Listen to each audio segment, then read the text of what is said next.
So S, ಇದಿಷ್ಟು big Boss journey ಬಗ್ಗೆ ಆದರೆ ಅವಿನಾಶ್ ಶೆಟ್ಟಿ ಅವರ 2023 ಇನ್ನೇನು ಮುಗಿತಾ ಇದೆ. ಸೊ 2023 ತಮಗೆ ಹೇಗಿತ್ತು? ಅಮೇಝಿಂಗ್. ಆ್ಯಕ್ಚುಲಿ 40 ನಾನು ಕ್ರಿಕೆಟರ್ ಆಗಿದ್ದರಿಂದ ಒಂದು 45 ಓವರ್ಸು ಆಲ್ಮೋಸ್ಟ್ ಓಕೆ, ಅಲ್ಲಿ ಏನೋ ಮಾಡ್ತಾ ಇದ್ದೆ, ಒಂದು ಕೆಲವೊಂದು ಪ್ರಾಜೆಕ್ಟ್ಸ್ ಅದು ಇದ್ದು. ಲಾಸ್ಟ್ 5 ಓವರ್ಸ್ ಏನಿತ್ತು ಅದು ನನಗೆ ಬ್ಯಾಟಿಂಗ್ ಸಿಕ್ಕಿದ್ದು, ಅದನ್ನ ನನ್ನ ಅಪರ್ಚುನಿಟಿ ನನಗೆ ಸಿಕ್ಕಿದ್ದು ಮಾತ್ರ 5 ಓವರ್ಸ್, ಅದೊಂದು ಬೇಜಾರು ವಿಷಯ.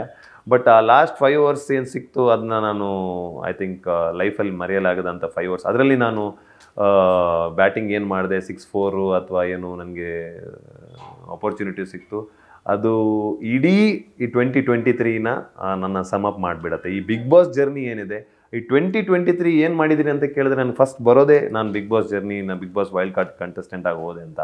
So 2023 will be one of the special year ಅಂತಲೇ ಹೇಳ್ಬೋದು ನನಗೆ.